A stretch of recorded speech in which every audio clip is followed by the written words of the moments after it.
Breaking update, Deshmukh कुटुंबीय CID अधिकाऱ्यांची भेट घेणार आहेत असं कळतंय। केज येथील शासकीय विश्रामगृहात ही भेट होणार आहे। तपासाची माहिती कुटुंबियांना दिली जाण्याची शक्यता वर्तवली जाते।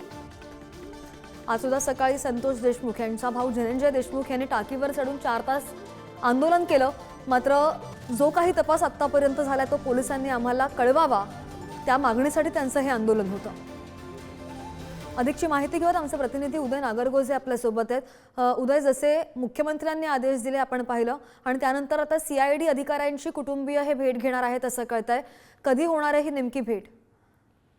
नक्कीच आज सकाळी देशमुख कुटुंबियानं पाण्याच्या टाकीवर चढून आंदोलन केलं होतं। त्यानंतर प्रशासनानं त्यांच्या मागणीची दखल घेतली असल्याचं आपल्याला पाहायला मिळतंय।